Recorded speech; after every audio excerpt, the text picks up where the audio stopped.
Welcome to the Show. I'm your host, Beefloaf. This show is being sponsored by our friends, Punky's Pizza and Pasta, located at 2600 South Wallace, my personal favorite eatery in the neighborhood. They have the best selections of pizzas and pastas, as well as sandwiches and salads of any spot in Bridgeport. Currently, they have what they're calling the Pizza Happy Hour, Mondays and Tuesdays only, between 4 p.m. and 9 p.m. You order a pizza from Punky's, you get 50% off. Yes, you heard that correctly. 50% off of pizzas ordered Mondays and Tuesdays between 4 p.m. and 9 p.m. How in the world can you get 50% off the best pizza in Bridgeport? The Pizza Happy Hour. Hit the website, punkyspizza.com, for all your carryout or delivery needs, or to cater your next party. And catering is big on the holidays, so get your ass in there. You can also call 312-842-2100. The Scarlotta family will take care of you. Punky's Pizza and Pasta. This show is also powered by you, the Loyal 108 supporter. Please subscribe to our YouTube channel. Feel free to tickle the undercarriage in the process. Like, comment, turn on notifications, and most definitely super chat. And that's how we can get paid and how we continue to make the content you know and love. Tonight's guest.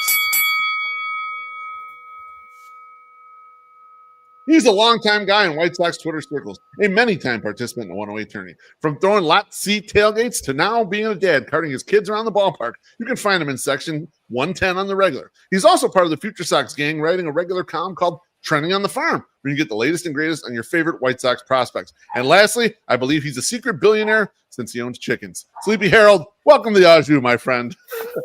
Hey, how's it going? I wish I was a secret billionaire. I still think you are. You keep it modest, but I know you got treasures because I remember the egg prices went up, and there was always pictures of you with the chickens. You stopped posting the pictures, and so that's what I know. You're a little anonymity there for you. Yeah, the chickens. Some of them got a little older, so they slowed down. So the egg market. I think it kind. I mean, again, I don't know. I think maybe it leveled out some. Sure, but who knows. I still believe it. I don't care. Let's get this drink here from Pedro Velasco Jr. He says, new picks and background, eyeballs. And thank you, Pedro. Appreciate you. I did put up a few new picks. I have Aloha Mr. Hand up there over my my left shoulder there, where he's like kind of like, I had to get him in there. Right above my head right there, I've got K-Fids with a circle around him and a line through there. Because I don't want him to get back integrated to White Sox Twitter just because Tanner McDougal is good. And I'm fearful that is actually happening. And then last but not least, I've got over my shoulder, I have the Wet Bandit had got the Tim Anderson All-Star jersey spelled wrong. It's spelled Adnerson. And he actually got that. And it wasn't from overseas. This was from MLB Shop. And they sent that bullshit jersey right there spelled incorrectly. So I had to get some new photos up here for the people. Steve, I decided that at some point I was like, I'm gonna do White Sox Twitter lore as my background. And so the other guys got bobbleheads and stuff. Me, I just have pictures of a variety of characters behind. So yeah, makes sense. I mean, it tracks. There's a lot of history in the picks, So it just, how deep do you really want to dig into it? Want to go back? I've mentioned a lot of tailgates. That's even our that's historic right there. We don't even talk about those anymore. I wanted to have you on because the White Sox have gone through a lot of stuff in the last several weeks, and I need to get someone on here who's in the weeds a little bit with the White Sox farm system, because I think for the casual White Sox fan, what's happening here to them seems like a lot of noise, but they don't really understand all the parts of what's occurring. And if you're a little more like addicted to this stuff, you're kind of like, oh, this is roster churn that real teams do that we never did during the Rick Hahn era. And so I think it's interesting to dissect some of these parts here. Before we get to the first question, my guy Nathan Sheba says, cut the White Sox chit chat. What's the first backyard breed layer would you recommend? Go ahead. Okay. So Leghorns, very good. Very dependent. They're very reliable. We have Orpington that does good, solid layer as well. What else we have? There's a whole bunch of different breeds that usually, from what I found, the brown egg ones, those are you're going to get a lot more out of them, because we've had some more volume come from those. Okay. Yes, more volume. Okay. We had some blue and green laying chickens, and nice. After about 2 years, they just stopped. And now they're just freeloaders. We just feed them, and they just go around and do nothing. Hang out, eat. Just hang out. hang out to eat. Yeah, pretty much. So I love it. I mean, they're cool, and it's all, but I would say, the brown eggs, white eggs are the ones you're going to get. If you're trying to get the longevity out of it, that's what you want to shoot for. Oh, that's great. That's great. Now, Sleepy, just to ask one more question about that, because I'm very interested. Now, do you get enough eggs where you're giving them to friends and family as well? Do you sell some of the eggs, or is it just all for your own personal consumption? No, yeah. We give, sell, eat some. Okay. We eat way less than you would think for having chickens. At least I do. I mean, I can only eat eggs so often before I'm, egged out. But right. I mean, how many eggs in a week could someone eat? That's the exactly. It's cool. Like, it's fine when you have like 3 or 4 chickens and like you get 3 or 4 a day, and it's like, okay, it's like manageable. But then it just piles up, and when you got like 12 plus, it's like, well, we can't eat this many. So we got, luckily in the neighborhood, people know, and we have a fridge on the porch, and they'll just come up and a little deposit box they can drop money in, and oh, nice. they know the drill. Man, I love that. That's fucking beautiful. Good way to spread it to the community. It's very nice there. Let's get to some White Sox here. Every year for the Rule 5 protection, and for people who don't know, what each team goes through, and this is like the I think it's the Friday before. It was the Tuesday before. Each team has to go through and decide who they want to add to their 40-man roster.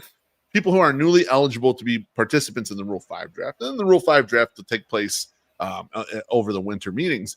Now, going way back in White Sox history, I remember when Jake Peter was not protected, and it was a huge fucking deal on Twitter. Now that we haven't gotten to those lengths again, because there was a lot of everyone making fun of each other and a lot of but people have been clutching pearls each year with people that aren't protected. And so the White Sox decided to really only make 2 protections, even though they had extra spots left in the 40-man. Obviously, you can go up to 40 on the 40-man. I think when they made these 2 protections, they were only up to like 37 at the time. They protected Tanner McDougal, which I think most of us thought was kind of a no-brainer. Had a great year last year, has pedigree. Sleepy, was that your kind of thought with Tanner McDougal? It's like, this is a super obvious one. He'd be picked first in the Rule 5 if they don't protect him. Yeah, I mean, that was like the biggest layup. No shit. Like, okay, this is going to happen, so fine. It was just about the who else, like, because everybody knew it's like, okay, given the season that, I mean, we don't really need to spend too much time on Tanner McDougal. He was awesome. Right. Because coming back, this was like his first full healthy season back post Tommy John. So he really, he changed up. I want to say changed or like tweak something with his offseason workout last year. And just, I mean, it all clicked. He took off. Control was there the whole time. And I mean, he was just nasty. So, it was a no-brainer. It was just like, okay, you have a bunch of spots and there's still fat on the 40-man. And you had some interesting guys that, had cases to be kept. And it was like, okay, what are you going to do? And right. And what they decided to do was they decided to keep Duncan Davitt, which was, to me, a surprise. Were you surprised, Sleepy, that he was kept or added to the 40-man at this point? Yeah. I mean, because, from going back, like he was, again, this is, he was the second part, I guess we'll call it, in like the Adrian Hauser trade. And it was sure, a flyer, interesting guy. And, dude logged a lot of innings. I want to say it was 152 he pitched between double and triple A last year. So, like, starter workload. But, like the numbers were, they were okay when he joined. They were pedestrian, if you want to be truthful. Like, they weren't that great. To be honest, they were fine. I mean, I guess. I mean, pitching in Charlotte, too, is tough. So I'm not going to really kill him for like, oh, your numbers got worse. It's like, well, you're playing in a little league ballpark, so like that'll happen. But exactly. But nothing was like eye popping. And so then, even when I was looking like a bit more into it, prepping for this, I noticed in the Sox Machine article that said his agent, Davitt's agent, talked to him at his wedding or like the reception. It was like, if you don't get traded, you might get on the 40-man. which is just weird because like, did you want the guy? Like, why are you just adding him? Like, that's the part that didn't make sense to me is why are you going to trade somebody and then like, yeah, all right, screw it, we'll keep him. You know, you're too valuable for us to just let you out loose on the street. So if we can't trade you, we'll keep you then. I guess, yeah. So like, I mean, I guess that's the way to do it. But you know, but even like digging into more of his numbers, I'm like, so maybe the surface level stats weren't telling the whole story. Yeah. But you know, he tops out around 93, and you know, it's like fastball, 5-pitch mix, cutter, change, slider, sweeper, curve, you know. So he noted that there was a little velocity dip like in the midpoint of the season, wasn't sure why, which is okay. You know, he's going to work on that. Right. It was just a strange selection given, you know, Mason Adams, everyone else in the room. I did want to get there because you're right. Yeah. You got Shane Murphy came off a great year at Double A. And, you know, people were looking at him as potentially one of those guys. Now, he's not a high velocity guy. Mason Adams was you know, he had the injury. So he had Tommy John surgery, but he had been very good. He was actually in the mix to potentially get starts in the 2025 season. And then Peyton Paulette, who they drafted, I believe, in the second round, and they quickly converted him out of being a starting pitcher into reliever. And he had a lot of success as a reliever. Had a little bit of a rough ride kind of at the end of the year down in Charlotte. But those three guys individually, were you surprised that any or all of the above weren't protected in this situation, Sleepy? Yeah, so I guess Shane Murphy, like I love Shane Murphy. I've been following like since he was drafted and like started pitching, and he's just been good. Like he's performed at each level, given the assignment, the task. He was kind of put on the Danny Mendick plan. This is kind of digging deep into the weeds of Charlotte needs a starter. You're in Winston, drive the hour, go there, spot start, come back. Like he was given that, you know, that designation, but has performed, and he was nails in Birmingham this year. And you know, not a flamethrower, but you know, a 1.38 ERA in 110 innings pitched in Double A is not nothing. That's silly. It was a 3.7 walk rate, and you know, to a 20.1 K percentage. So he was awesome. He was awesome, but like you mentioned, he's not a big velocity guy. It's like a command over stuff. So I get in that sense to where you feel safer leaving him off, because guys that are selected generally are like, you know, bigger stuff guys. I mean, the command is important. It's not just to where, like, if you go back 10 years where dude throws 100, take him 1-1, and he can't hit the broadside of a barn, and then he's back on the original org before spring training's over. They've kind of smartened up from that. So like Murphy, it's just been a shift. Yeah. While I would have, you know, he had a case, but I understand that one. Mason Adams. Now with Murphy, one quick thing on that. So you understand the case basically being that, like, you don't think he's likely to get picked, even if he is probably deserving, maybe potentially to be on the 40-man. This may have been of the White Sox playing, well, we're going to be churning the roster. We might need these extra spots to bring people in here. We think the likelihood of him getting taken is lower, and maybe was the approach right there. Yeah, I think so. I think they're playing that. Okay, what are the odds that he's actually taken? Okay, because then too, you know, so if he is taken, he's got to spend the season on the roster, or have to be offered the major league roster, I should say, and then have to be offered back. And a guy that doesn't really pump velocity is your swing man, which you could do, but you know, maybe, I don't know, like the Rockies could do it for sure. But right. When you start looking at this, you're right. You got to be looking at the teams that are in similar situations to the White Sox, where they could house a player that it's not vital for them to win, and also fit them in a role that you could actually use them during the year. And that suits them appropriately. And so, that's where you start. The calculus starts to change. Like, if you're watching this, it's like, well, who could use that guy right now and manage to keep him on the roster the entire year? That would be like the pool of people that could select here. That's why when you're as a White Sox fan and you look at everyone who gets left unprotected. We could pick any of them because we got the potential to do that with our roster. Yeah. Yes. And so, which is kind of makes the interesting case for Mason Adams that he's currently hurt.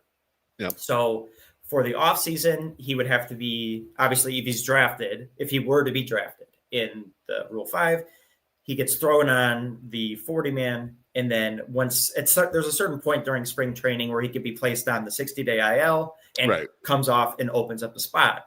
Yep.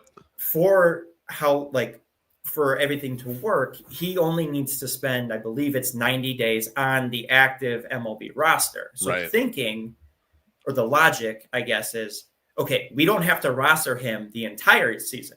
We need to roster him for half. So you could take him, stash him on this 60-day IL. When he's ready to go on a rehab assignment, give him a month in AA, AAA, wherever it is, just to kind of get his arm back and get, some game action, game reps. And then for the last, June, July, August, whatever, however you want to do it, he's just, a guy out of the bullpen, which is a bit more easier to swallow at that point. That you can take a guy, stash him, free up his space, and then when he's ready to get back and see action, you don't have to just keep him on the roster the entire season and make it work. You can kind of play around with the spot until you have to do something with it. Yep.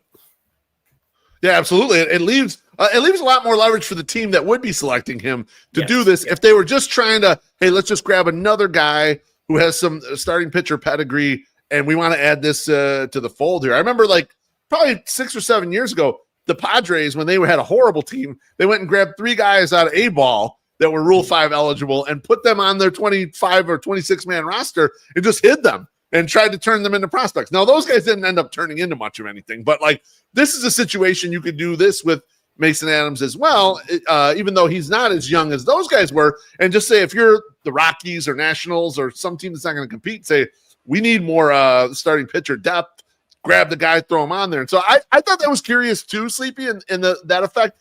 Now, I guess the only thing going against Mason Adams is he's also not a guy who throws very hard. He's another very much command control guy over velocity with regards to how he makes his living as a starting pitcher, correct? Yeah, he's the same way. Command over stuff, but it was, again, he did awesome in 2024 in AA, and it's hard to deny the numbers, but if you're thinking at it on kind of the big brain aspect of okay, not flashy stuff, still hurt, going to come back, is somebody really willing to play with that? Maybe not. He's a guy I would have protected just to not risk it, because, before he got injured, he had a track to at least join the White Sox last year in some capacity. Oh, agreed. If he doesn't get hurt, I would have bet that he would have made starts in the 2025 White Sox, exactly. For sure. So that's why I kind of found it interesting that, he was pretty much at the doorstep, blew out, it happens, but then they just kind of, okay. Maybe they're not worried about it, and we can all be wrong. Again, I'm a big Mason Adams guy too. Because he's got started by piggybacking off Noah Schultz, and Noah Schultz would shove, and then this guy who 12th rounder, 11th rounder out of some smaller school, Jacksonville, I think, and it's just oh, this guy's been shoving too, and it's who is he? And it was just it just didn't stop, and that's what happened, and that's good. You want guys to unexpected guys to blow up like that. So right, and what's interesting here? Here's a thought I had, Sleepy, and you tell me if I'm totally crazy.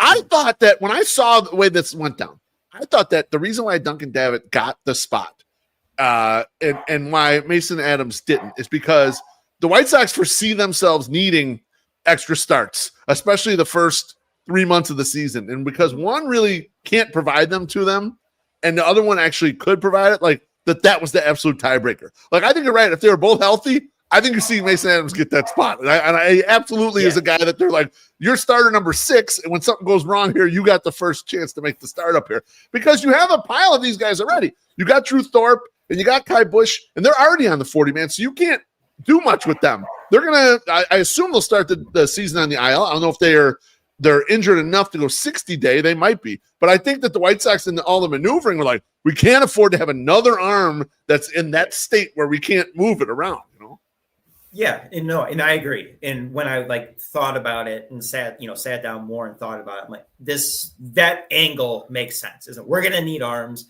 How early? Who knows? If last year's spring training is any indication, and that seemed to be a fluke, but they had 6 guys need Tommy John. Yeah, right. Before they left Arizona, which is a lot. And so I could understand that. Okay, he's here. He's healthy. He's thrown a bunch of innings already. We're going to tweak something in the repertoire to try and get him. I think they were trying to work on his changeup more this offseason. Okay. I believe, or further developing it, I should say. So having him available, again, the best availability, the best ability is availability. He's here. He can pitch. So, yeah, that makes a lot of sense. And now, Sleepy, with regards to Peyton Pallette, he's the guy whose name is ringing out in the streets right now that people are scared that he might get taken in the Rule 5. I think for the first 2 guys, there seems to be lesser concern out there on White Sox Twitter, but there seems to be a lot of concern that the one-inning reliever, which is oftentimes the type of player that does get plucked in these, and every team can kind of use that. It's not restricted to just the real hardcore rebuilding teams can fit these guys in the roster. One-inning reliever fits every roster. And so with Peyton Pallette, were you surprised he wasn't protected? And what do you see as the forecast? Do you think it's a potential that someone comes and grabs him? Yeah. So to note, when Baseball America, they released their interesting, their list of interesting guys that are unprotected. Peyton Pallette was named on the list. There was 12, 13 players, whatever, and Peyton Pallette made it, which is just interesting to see. So it's like, okay, so, there is some buzz in the first iteration of it too, nonetheless, not like the 5th, he was a top name. So it's like, okay, so there might actually be something there. I mean, I had thought because he was coming back, he was another injured guy, Tommy John in college, came back, tried to start. It just did not work. They moved him to the pen and he took off. He was awesome. Had a solid year in Birmingham, got promoted to Charlotte, hit a little rough patch, but then kind of ironed it out. And then I thought at the end of the season, we all are aware of how the bullpen was and how not good it was. Exactly. Yes. I figured, I'm like, okay, at some point in September, maybe they just want to let him finish, a majority of the season in Charlotte or in Birmingham, whatever. But they just never promoted him. So I don't know. That was kind of the first indication of okay, that seems odd. Yeah, he was your second round pick not that long ago, and he's been pitching well, and your bullpen stinks, and you're not going to give him a shot. I was going to say you have 9 guys in the bullpen because that's by the time that rosters are expanded, where you're 14 and 14 on the other side. You have Vatzel, Isert, Grant Taylor, and Jordan Leisure, and then 5 bums. Waiver bait, basically, that you could just interchange and throw any of those guys away and bring them up. And they didn't. And I was shocked too, Sleepy, is this wait, aren't they going to give this guy some run? Even if he's having a rough ride in Charlotte, let's see it because why not see it, Yeah, and two, it's it goes back to how much are you going to ding a guy for not having the best numbers in Charlotte? It's right. It's a tough place to pitch. And for a reliever, and there is a difference in the ball because baseball is weird and changes the ball as you go up in levels, which makes no sense, but that's not for this kind of topic of conversation. It's no consistency, but still you would have thunk, given the state of the bums in the bullpen and how many times did I have to watch Tyler Alexander come in and just give up a lead or just walk a bunch of dudes and you can't just give the young guy you just drafted a shot. And if he stinks, he stinks. Then you learn something, in my opinion, I wonder how much of it is the fact that, because I've read a little bit about Peyton Pallette. It's the velocity isn't the high end velocity. It's 96, 97. So, and he's a smaller guy. And then also I'd read that maybe that the breaking ball wasn't quite there, that he does spin a curve, but the slider maybe not enough. But regardless, I would have wanted to seen it too, Sleepy. I was this to me, that made no sense not to just get a look at it, even if the look was like, oh, okay, we have things to work on. Kind of, it's bizarre, and it does lead me to believe that maybe they've soured on him a bit, and that's why he's kind of sitting where he's sitting, and someone else might poach us too. Yeah, and maybe this was a case of like they tried to trade him as well, and there weren't takers because they knew he was going to be left unprotected. It was just kind of odd. But for Paulette, like as you were mentioning earlier, he fits for every team essentially. Yeah, that's right. He's a guy. Oh, we need a 6-inning reliever. It's a blowout game or whatever. Right. He's a dude you can put in, and he's the 13th, 14th guy in your bullpen. Given the time of the year, whatever. Yeah. He's the last one, and that's how you can hide a guy and keep him on the roster. Tweak things in bullpens during the season and try to refine something if you like the stuff. So, I mean, I think given the state of like where he could actually feasibly fit into most rosters, I think he's probably the most likely to be taken. So it was just an odd handling of the 40-man, to say the least. Absolutely. Now, is there anyone other than the guys we discussed that you were surprised with that they didn't keep, or is that the group in your opinion? No, to me that was the group, because there were like Sammy Zavala, but he's an A-ball, nobody's taken him. Yep. An outfielder that's still there, and he showed he had a better season last year, but that's nobody's taken that. And then like Aldrin Batista was interesting, but again he was an A-ball in Winston and got hurt at the beginning of the year and came back at the end. If this is like you mentioned earlier, this is the Padres 10 years ago, maybe there's a risk for that, right? But nobody's really doing that now. So, no, I wasn't surprised. It was really just that group of, when we were first thinking in my head of like the list of who could be protected. Yeah. Duncan Davitt was nowhere near it. I was like, okay, he's not going to be on this. So why even think about it? But yeah, I was surprised he was on it. Knew Tanner would be on it. And it was just kind of the other three between Adams, Murphy, Paulette, that like, okay, who are you going to make the case for? I would have honestly, like, if it were up to me, I would have just protected them all because you have the space. There was more fat you could cut off the roster, which they have. They're down to 34 now. Yeah, down to 34, which is just like, okay, so now you have 6 open spots. So maybe the plan is like with the Rule 5 draft is in 2 weeks. Yep. Maybe they plan on taking a couple pitchers. Could be, yeah. Which was what they could do. So I don't know why yet, unless they foresee some moves coming in between the time, because you can DFA guys up until you could be sitting at 40 on the 40-man up until the day of the Rule 5. Then you just have to clear enough spots for whatever you got to clear a spot that day. Yeah, make a pick. Yep. Yeah. So. Yeah, absolutely. Question in the comments from Figglesworth. She says, "Is that Morty?" Yeah, Morty's upstairs barking. Here's the thing: it's just me and Morty in the house. My family has left for holiday already. I'm going to leave. I don't leave till Wednesday, but yeah, he's up there barking. God knows at what. He's a protector of the house, though, so I allow it. That's absolutely should be done by Morty. Now, Sleepy, the name of the episode is "No Crying Over Ronny Hernandez," but I'm going to give you a moment to have your moment here. Ronny Hernandez went to the Red Sox for Chris Murphy. Go ahead, let it all out, my friend. Go ahead. Okay, so I'm not going to lie here. When I saw this tweet from Bob Nightingale, I thought he messed up and spelled Shane Murphy's name wrong, and I thought the Sox were trading Shane Murphy to Boston. But I'm like, oh, Chris Murphy is an actual baseball player. Okay, so that was on me, that one.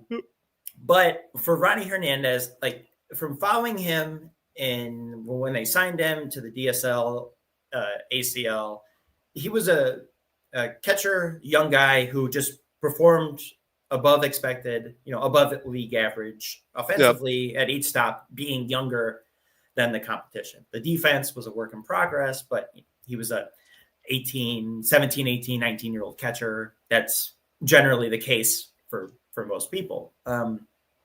Last year, power went up a bit, but all the other offense kind of backed up. Defense is still rough. So, he was a guy I liked given the age and the kind of skill set. He didn't strike out a lot. he walked, got on base, made contact. But, he was a guy I liked, and it stinks to see him go, but there's not really a path. And at least this time, trading with the Red Sox for reliever, this guy is about 7 years younger than the other guy, and who's not now a top 10 prospect in their system, hopefully, at this point next year. I was going to mention that the Cam Boozer trade could not have gone worse. The guy the White Sox sent had rocketed up the farm system. Cam Boozer's now out on his ass. He's on the street. They're like, oh man, they're like, see you later, pal. Which I don't mind. Sunk cost, get rid of it, whatever. But that hindsight is not looking great. They go and redo the trade, and what's funny is the Red Sox did 2 trades like this. They traded for another catcher that was not like high up in someone's farm system, whatever. And I put my skepticals on. I was like, what are the Red Sox up to with these catchers that they seemingly like here? So I'm going to be watching it just to see what happens there. And you're right, the White Sox have catcher depth. They have it at the high minors. They obviously have it on the major league roster. I mean, they have too many catchers there currently right now. I assume Corey Lee might be on the move at some point here. And just for a reliever arm, I hope they get more out of him than they got out of Cam Boozer. But I said a couple novenas for you, Sleepy. I saw that you're a longtime Ronny Hernandez guy. I felt really bad for you, my friend. Yeah. Oh no. I mean, I've been beat down by prospect trades or just falling flat on their face to not take it too personally. So it comes with the territory of of the prospect game is like people are going to get moved, and you just got to hope that the guys they're traded for don't stick. So yeah, right. Knock on wood. Hopefully we get some more utility out of Chris Murphy. Maybe he gets some starts in because he was a guy who was hurt, and maybe get some longevity, some spot starts, whatever. I don't know. Yeah, they do seem to weirdly be accumulating a fair amount of guys that you think that guy could probably throw 3 innings. You know what I mean? Like Grant Taylor's of that ilk as well. It's like, and obviously Vassell. It's like, what are we doing here, White Sox? I'm interested to see how it pans out because I'm up for anything right now. We are in the throw shit at the wall and see what sticks stage of the White Sox rebuild, in my opinion. Yeah, I mean, and it's given the state of the team, it makes sense that collect all these arms. Somebody's got to be good. Yeah, like Mike Vassell, came out of relative nowhere. I mean, another Rule 5 guy, and he was good. Is he going to be that good again this year? Who knows? But we'll see. You at least found something for a year, or a guy who ate a bunch of innings, had a fun personality, and didn't look lost on the mound. Yeah, that's helpful to see at this point in time. Yes. Now the Steven Wilson and Yoendrys Gomez for Everson Pereira and Tanner Murray trade to me seem to be a trade of both age and control, and it's like a bats for arms trade. Is this just like a standard low end gamble that a team that has a lot of arms already that can afford to get rid of a few of them is doing? Or do you see some upside in either one of these prospects that we got in this trade, Sleepy? I mean, I'd say more with Pereira. Okay. I believe that's how you say it. Dude's mashed in the minors, which is, good. Has very brief. He only has 50 major league games, but I want to say he's 20, 23, 24. He's a young guy, but just hasn't really gotten a big opportunity yet. And he's kind of blocked a little bit in New York, and then it went to Tampa and didn't get too much of it. Yeah. Which makes sense. He didn't really get a long leash, and maybe, Tampa took a gamble and didn't like what they saw and said, all right, we can get more use out of these 2 pen arms than we can what might be a 5th outfielder or a guy, a call up guy for them.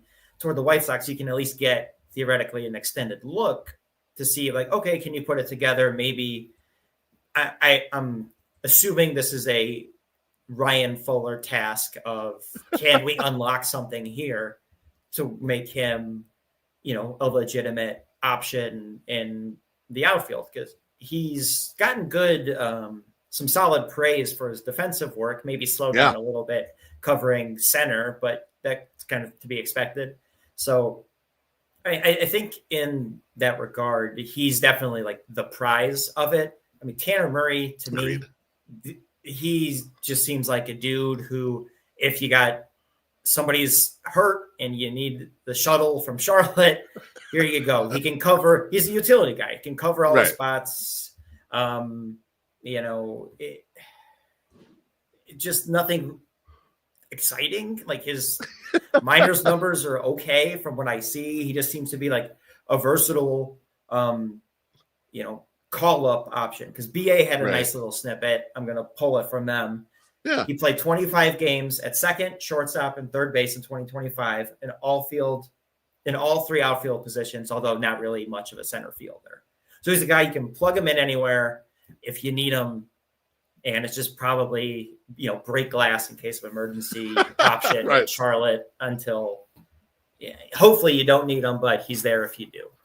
Yeah, I would say when I was reading up on him a little bit, it seems like it's contact over power, even though he did hit 18 home runs last year. So it wasn't like no power. It wasn't like this guy is just totally just hitting a bunch of ground balls. Like it seems like there is a little something there. And I wonder with some of these picks like this, Sleepy, like you're mentioning with Murray, is like how much of it is exactly what you're saying. Like, let's just make our AA and AAA teams better by grabbing these guys. Yeah, they got some potential upside, but how about some of it is just being like, let's put something around the pitcher we're trying to develop or the hitter that we have in the lineup there we're trying to develop, and like not have it be so feast or famine in some of these levels where it's like, yeah, you got a potential superstar hanging around here, and then it's like there's nothing around him. Like the Charlotte Knights are a last place team. Like, let's not have them be a last place team this time.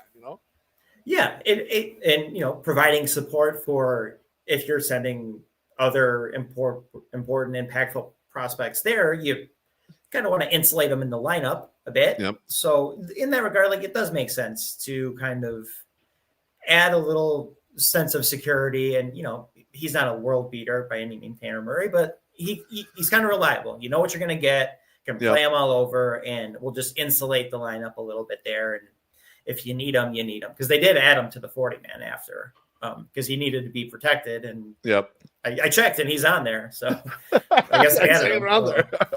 Going back to Pereira for a second, yeah, I like the upside too. And they haven't. What's interesting, Sleepy, is they had been accumulating all these guys that have great control of the strike zone, but they don't hit the ball very hard. Like that was like the mold of like when they brought Miguel Vargas in, and then the Curtis Mead, and a lot of these guys were that guy.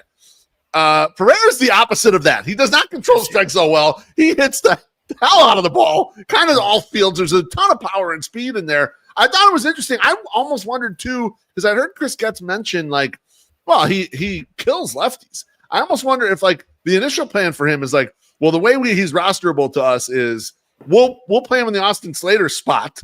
Basically, you're going to be the right-handed caddy for whoever's in the corner outfield, as if we have any platoon situations. And then as the season goes on, they work with him on the things that they need to really work with him on against right-handed pitching, Sleepy. Yeah, no, I mean, and that makes sense. And that is probably a safe approach rather than just throwing him right to the wolves, that you can have him try to attack his strengths of mashing against certain-handed pitching, and you can work on him with cage work or whatever else in Arizona and the spring training.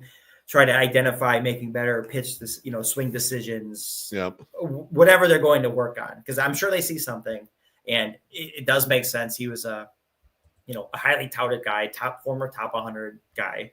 So I mean, take the gamble. What do you got to lose? I mean, he costs nothing, so fine. Yeah, right. You gave away a couple arms that whatever could have been. I mean, Steven Wilson was non-tendered last year. He was pushed off the 40-man line. So it's like, we got to give a waiver bait. Might as well take a shot at these guys. And you have, and the thing is too, there's not much depth in the outfield coming up anyway. So this is your time to give some of these guys a shot. I like to gamble personally, and I thought, okay, I'm happy to see Chris Getz doing this. Now, something a lot of people weren't happy to see Chris Getz do was to non-tender Mike Tauchman. I was surprised, actually, when the news came through. I was like, I know it was a possibility. It could happen. But looking at that team last year, and Tauchman had a 356 on-base percentage, and that wasn't a team that had a lot of good on-base guys. I'm looking at him like, I'm surprised by this. Sleepy, would you agree with the White Sox cutting him loose, or do you think, or would you have been of the mind to hang on to Mike Tauchman in this situation?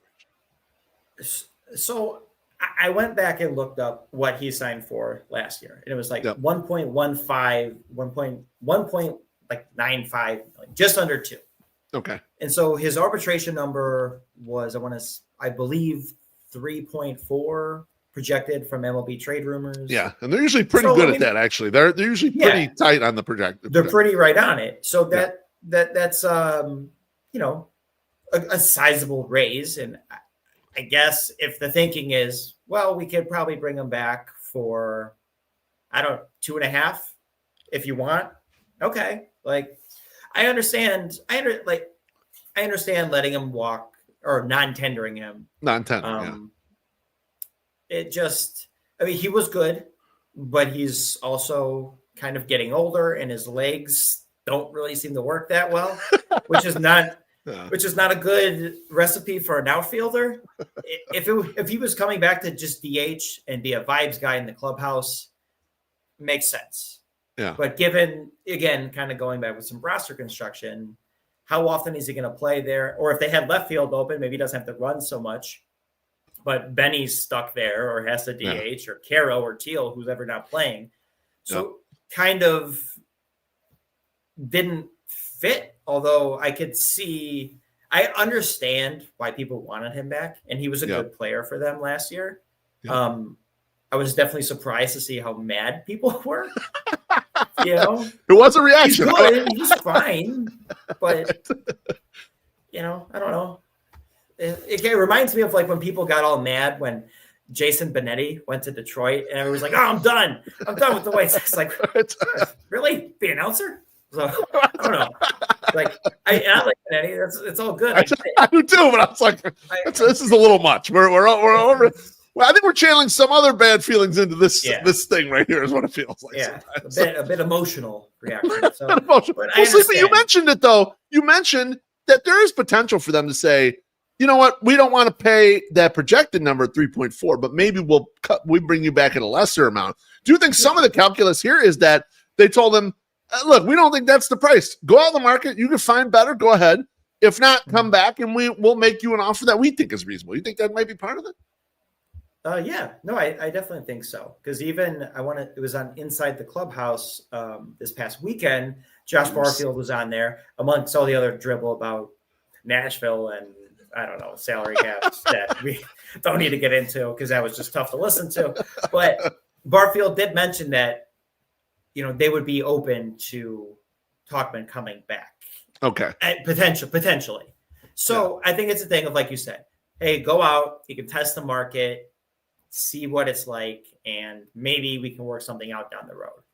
Because he's not like a guy, I don't see him, not many people are going to be really banging down the door, I don't think. I don't either. Yeah. So you can test it, see what it's like. And I know some people were mad too. Like, well, why didn't you trade him? He did have some, like a clause in his contract last year. It was a relocation fee for $250,000. And I don't know if that went into it. I know I think his daughter had a medical thing. I believe that's why he was kept around. I don't know. I heard something like that too. Yeah. I don't know. Yeah. I don't know if that's specifically just for last year or the previous years, but I know that was somewhat involved. The support system's all here. He's from here. Yeah. That could just be doing a guy a solid to keep him around, which is good. That does kind of help you at least in the circles of they treated me well and that kind of make it through to other people. So maybe it's just that they kept him around because he wasn't trying to be away from family, going through something. And maybe it's something they explore later in the off season. They're like, hey, we could still use, a fourth, fifth outfielder, DH, fill in type, come back for $2.5 million. For a year. And I don't know. Yeah, I mean, you mentioned why wasn't he traded? Because I saw that out there too, and I was thinking, I assume that before they non-tendered him, they tried to trade him to some other teams, and it didn't seem like anyone was that interested. So maybe even at the deadline, there might not have been that many suitors. Because you think about it, most teams that are good, that's just a bench bat. I mean, he's not playing every day for those teams, and he did, in my opinion, serve a purpose for the White Sox down the stretch in lengthening that lineup. We have a lot of young players in it. It's better if there's one more old head in there that hits a little bit and kind of can help out and take some of the pressure off these kids. And so I thought for last year, I was fine not trading him for what little return you might have gotten with him at the deadline. Yeah, me too. Because it's lottery ticket, A-ball reliever. Like, okay, great. Maybe you hit. Maybe becomes a sixth, seventh inning guy that is useful. But I mean, I get it. Kept them around. They were the vibes team in the second half once everybody was called up, and he seemed to be a part of it. And they seemed to like him. I didn't hear anything bad about him. So I get it. It just the overreaction to the, oh my God, sky is falling. It's like, okay, let's chill. It's fourth outfield. Let's relax. Yeah. Let's close this up. I saw an article by Eric Longenhagen at Fangraphs, and he wrote about the 40-man crunches on certain rosters in the American League. And I always love these articles because they talk about the 40-man bubble and who should be protected and who might get traded because they're kind of on the edge of this stuff, whatever. And as I read through the article, I'm looking for the White Sox. I finally get to the bottom of the article where Eric Longenhagen says, not very crunchy. And he leads off with Chicago White Sox, also includes the Minnesota Twins and the Houston Astros. We've already talked about how the White Sox only protected 2 people at this 2025 Rule 5 deadline. I want to read for you the potential players to protect in 2026 and 2027 and then follow that up with a question. So in 2026, the White Sox potential Rule 5 decisions are Noah Schultz, Christian Opper, Riley Goins, William Bergoya, and Geraldo Perez. In 2027, out of kind of known prospects, the Rule 5 decisions would be Hagen Smith, Braden Montgomery, Sam Antonacci, and George Wilco. This has led me to the conclusion, Sleepy, that I asked Terezi, and I'm asking you now. I'm sad because I think that the White Sox farm system might still stink. Talk me out of it. Tell me that that's not the case. Because as I look, I don't think the 40-man gets that crunchy. And honestly, when I look at some of the potential decisions, I assume many of these guys are going to be in Chicago like this year. So there ain't going to be no decisions for them later. Yeah. So I think there's kind of 2 ways to look at it. And so that, like, the one way is like, well, these decisions are going to be easy because the rest of them stink and it doesn't matter.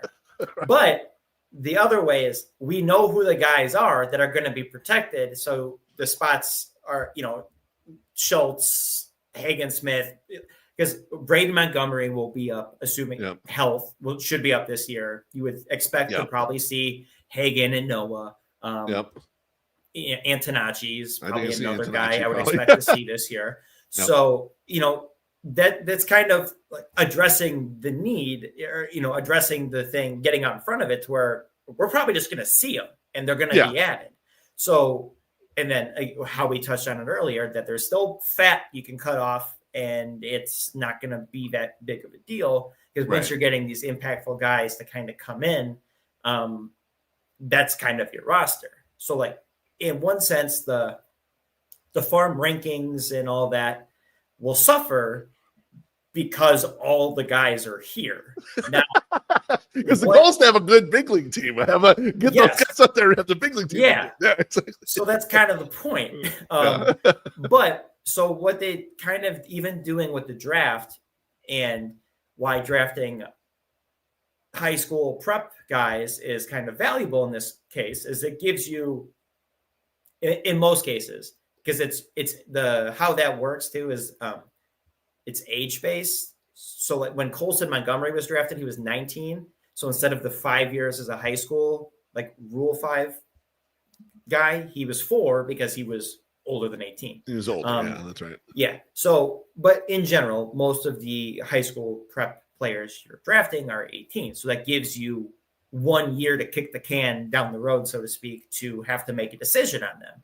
Yep. So unless like George Walkout really blows up in the next couple of years, he might be a level by level guy and just needs that because he's so young. And there's nothing wrong with that. It's just it takes some guys time to develop. So, but going that route, it also, takes the immediate decision in a sense out of your hands, and even international too. But the Sox really haven't had any international success or guys to have to do this for.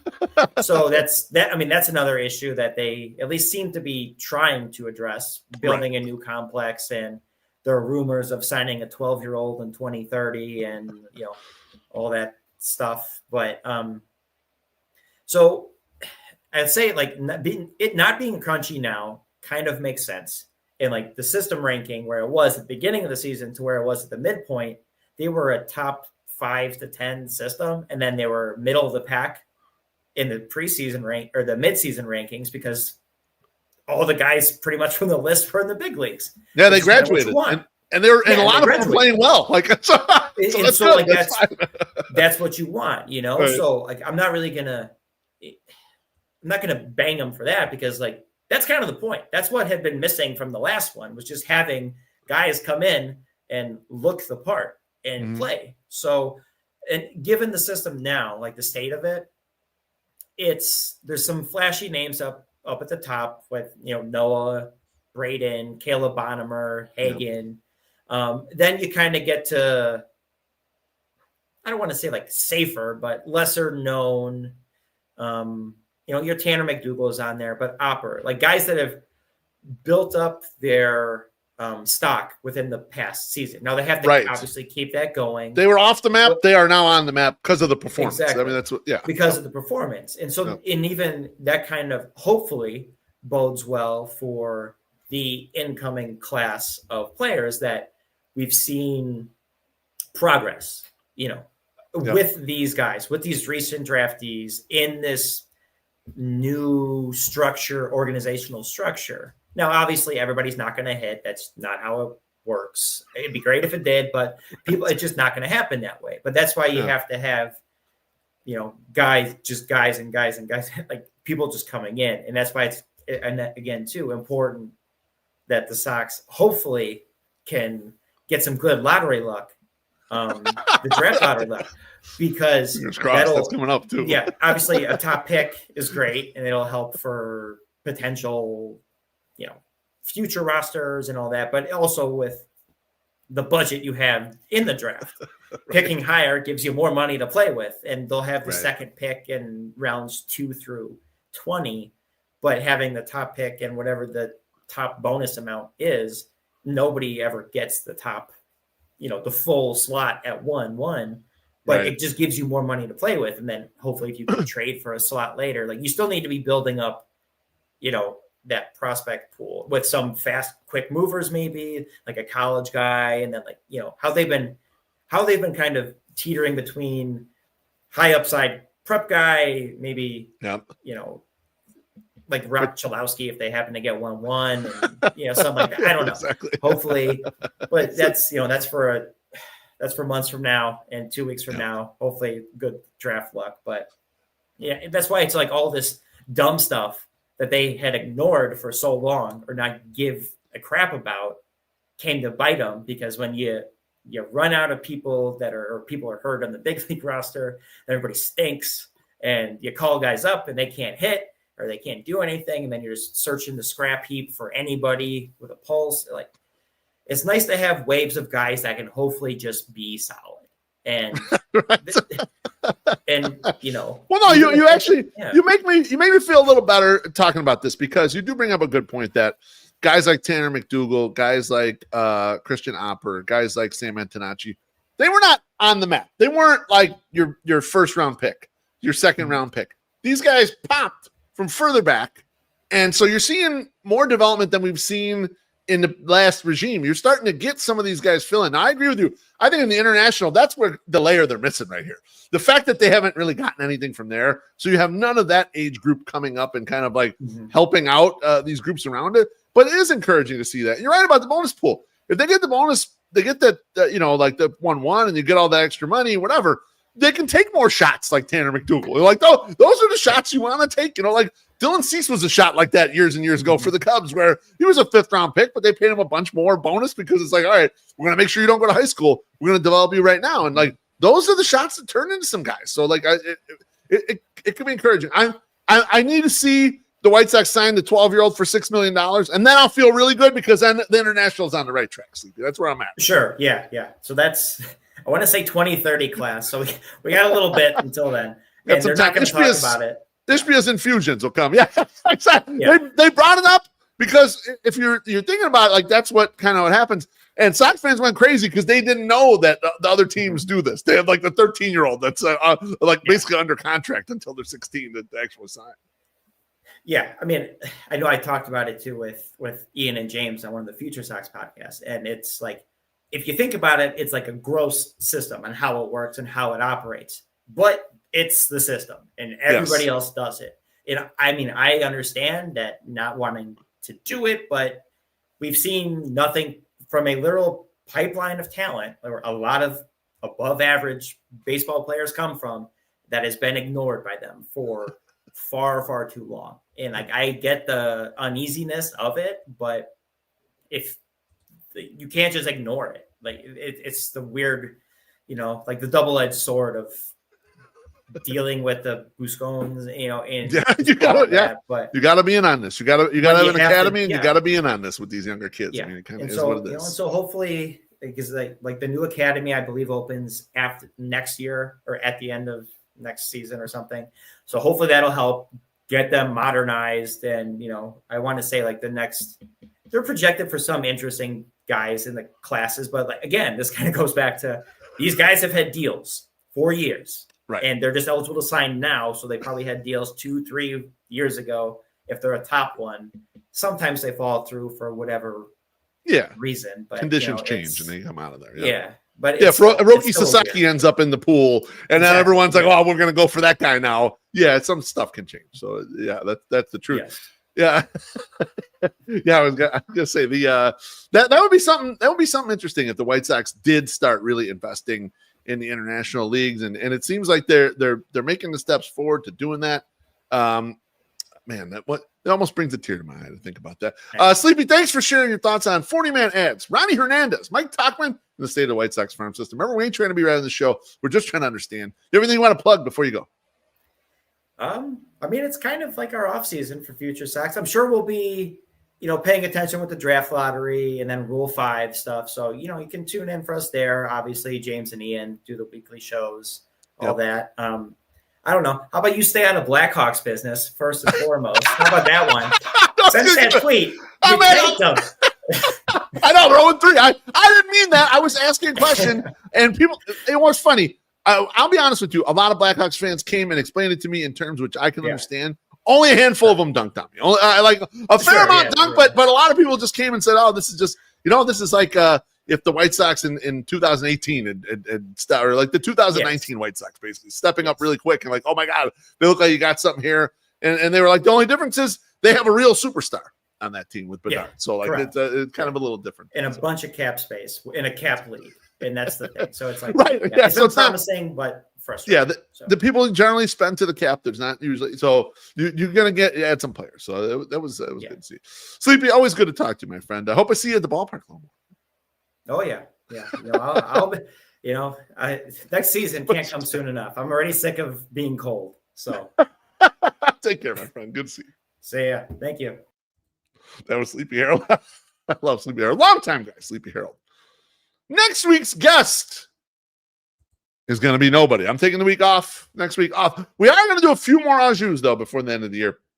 I'm working on guests for them right now. I might do a solo one to wrap up the year. We probably won't get to 40 episodes this year. This is episode 35. But we plan to knock out a few more for you guys. Thanks to Punky's Pizza and Pasta and all the one-way families up in the YouTube comments. Appreciate you smashing the like button, comments, and of course those drinks and tips. 2 good tips today. Appreciate that very much. We will not see you on Thursday, as that's Thanksgiving, so there'll be no 108 podcast. Next week's 108 podcast on December 4th. I won't be there. Just going to be the boys without me. So until then, see you guys, and I love all.